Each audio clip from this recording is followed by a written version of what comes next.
Hi guys, welcome back to my channel. My name is Radhika and today we are going to solve another problem of dynamic programming, which is a subset sum problem. This is a very popular problem and I myself have faced this problem in multiple coding rounds.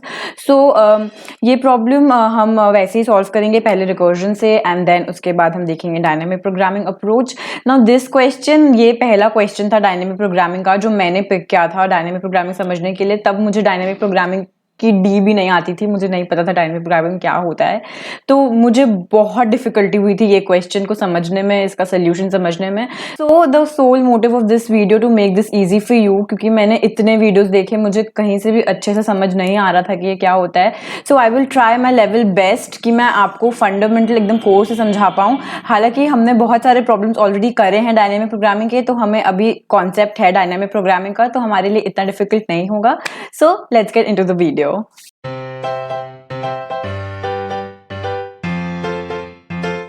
First of all let's understand कि हमारा problem statement क्या है. तो अगर हमारे पास एक array दिया है, हमें मान लो 3, 4, 5, 2, 12 एंड 8 एंड हमें एक सम का वैल्यू दिया है, लाइक टारगेट सम हमें दिया है, let's say 10. So we have to return कि क्या ये सम इस एरे के किसी भी सबसेट से बन सकता है कि नहीं. Minded I am saying subset, तो मतलब मैं कोई भी नंबर पिक करके उसका सम करके ये सम बना सकती हूँ कि नहीं. And I just only have to return true और फॉल्स, राइट. तो यहाँ पे इफ वी सी अगर हमारे पास ऐसा कुछ है अगर, तो यस 8 और 2, तो 8 और 2 को अगर मैं ऐड करूं तो 10 बनेगा. तो मतलब ये वाला फंक्शन में रिटर्न करेगा ट्रू. वी डोंट केयर कि कितने सारे सबसेट्स बन सकते हैं, उससे हमें कोई फर्क नहीं पड़ता. हमें बस बताना है कि बन सकता है कि नहीं. अगर एक भी बन सकता है तो वो ट्रू होगा. इवन अगर यहाँ पे एक 10 होता और कुछ भी सम ऐड नहीं हो रहा होता, तो सबसेट एक 10 भी लेके हम बोलते कि yes this is true, right. तो प्रॉब्लम स्टेटमेंट आई होप समझ में आ गया है. So now if we compare, हमने जो कॉइन चेंज प्रॉब्लम सॉल्व किया था that is very similar to this problem. ये सारे जो प्रॉब्लम्स हैं these all are choice based problem, right. यहाँ पे हमें चूज करना होता है, हमें कुछ डिसाइड करना होता है. जैसे कि हमने जो एग्जांपल लिया, मान लो 3, 5, 4 and 1 and our sum that we have to make is 9. So we have to decide in a solution set can we include a certain element और not. Like if we include 3 and include 5 and include 1 and we are not including 4 in here, so we can get the result, right. And also there is another way we can use 5 and 4. तो if you see coin change problem में क्या था, मुझे तरीके बताने थे. Like coin change problem में अगर होता तो उसका आंसर होता 2. This is one step simpler than that, क्योंकि यहाँ पे मुझे खाली बताना है कि मेरे पास कुछ है कि नहीं है. तो ट्रू, अगर कहीं पे भी मेरे को मिल गया एक भी, तो आई जस्ट रिटर्न ट्रू. तो कॉइन चेंज प्रॉब्लम तो हमने इससे थोड़ा डिफिकल्ट प्रॉब्लम ही सॉल्व करा हुआ है, तो ये तो बहुत ईजी है, राइट. तो we have to just make a choice that we have to include a certain element और not. So let's just go ahead and make the recursion tree for it. So यहाँ पे हम लोग क्या consider करेंगे. मैं फिर से एग्जाम्पल लिख देती हूँ, मैंने इतने बार एग्जाम्पल मिटा दिया है. 3, 5, 4 and 1 and our sum is 9. So ये चीजें होंगी जो हम लोग अपने लाइक इनपुट देंगे अपने प्रोग्राम को, ठीक है. तो फिर हमारे पास पैरामीटर्स क्या क्या हमें रखने हैं. We will need 3 parameters. इसका कोड बनाते वक्त we will see vector, let's just say a है वो vector, sum and the number of elements that are left that to be processed, right. So फिलहाल मैं recursion tree बनाने के लिए खाली ये और ये से दिखाऊंगी आपको, like sum और number से. So let अभी right now मेरा sum है 9 और the number of elements that are left in the array is 4, right.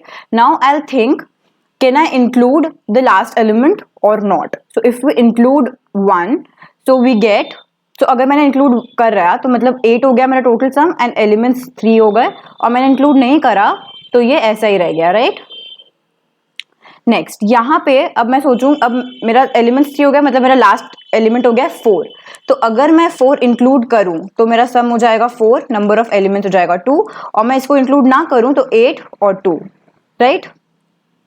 इसी तरह इसको आगे और अगर बढ़ाऊं मैं, इसको आगे बढ़ा के कहीं ना कहीं हमें फॉल्स ही मिलेगा. इसको आगे बढ़ाते हैं, तो यहाँ पे वी कैन आइदर इंक्लूड 5 और not include 5. If we include 5 it becomes 3 and 1 and if we not include 5 it becomes 8 and 1 and यहाँ पे मैं 3 जैसी इंक्लूड करूंगी, दिस विल बिकम 0 and 0.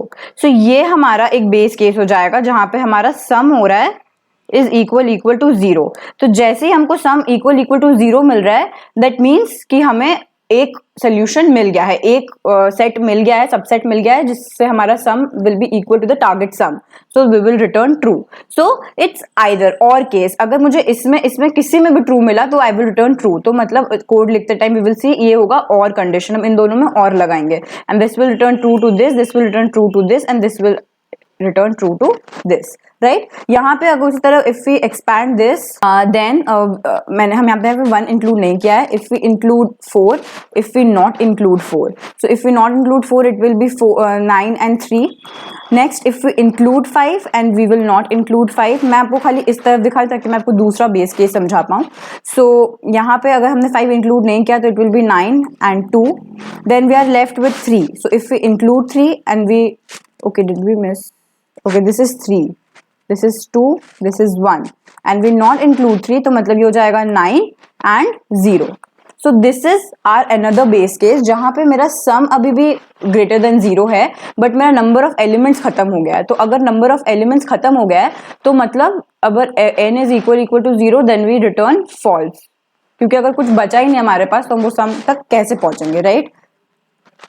इसका एक और बेस केस है कि अगर मेरा जो सम है वो नेगेटिव हो गया, तो अगर मैं इस ट्री को यहाँ पे एक्सपैंड करूँ तो अगर 4 के बाद मैं 5 भी ऐड कर दूँ इसमें, तो अगर मैं 5 भी ले लूँ तो the sum will become -1 and element will be 1 element will be left. So -1 अगर मेरा सम हो गया है, we can not, this is a base case, we can not go further in this direction, so we will return false यहाँ से. तो हमें 3 base cases मिल रहे हैं. एक, जब हमें वैल्यू मिल रही है ट्रू. 2, जब n इज इक्वल टू 0 और false. Now if you see recursion से जब हम कर रहे हैं तो ये सारे सबसेट्स को ट्राई कर रहा है, right? It's trying every subset. तो हमारा जो टाइम कम्प्लेक्सिटी है वो एक्सपोनेंशियल पावर का हो जाएगा.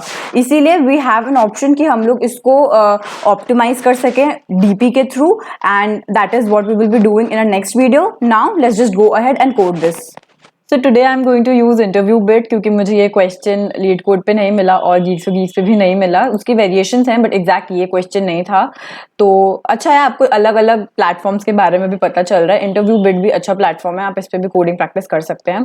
तो सबसे पहले we'll have to write a function जो हम रिकर्सिवली कॉल कर सकते हैं. वो ये फंक्शन नहीं हो सकता बिकॉज हमें 3 पैरामीटर्स चाहिए. एक हमें साइज का पैरामीटर भी चाहिए अपने इंडेक्स को ट्रैक में रखने के लिए, और वो हम इसको हम नहीं बदल सकते क्योंकि ये हमारा कॉल हो रहा है डायरेक्टली फंक्शन के, क्योंकि आप देख रहे हो हम लोग मेन फंक्शन या नहीं लिख रहे हैं.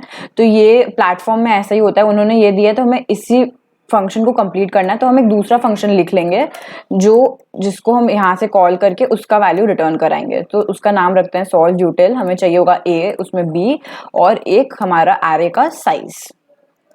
Fine, let me just write this function very quickly.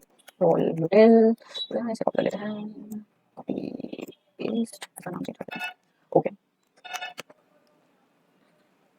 So first of all we will see base cases का ध्यान रखना है हमें. तो सबसे पहला बेस केस है, अगर हमारा सम 0 हो गया तो मतलब we got that sum, right? So मतलब हम ट्रू रिटर्न करेंगे. इफ अगर उसने ये चीज पार कर ली, मतलब ये फॉल्स हो गया, मतलब सम मेरा ग्रेटर देन 0 है और सम ग्रेटर देन 0 है और मेरा एलिमेंट्स खत्म हो गया, मतलब n 0 हो गया, तो भी फॉल्स होगा. और या मेरा सम लेस देन 0 हो गया, तभी भी मेरा रिटर्न हो जाएगा फॉल्स. ठीक है. नेक्स्ट, अब मेन चीज क्या है, हमें रिटर्न क्या करना है.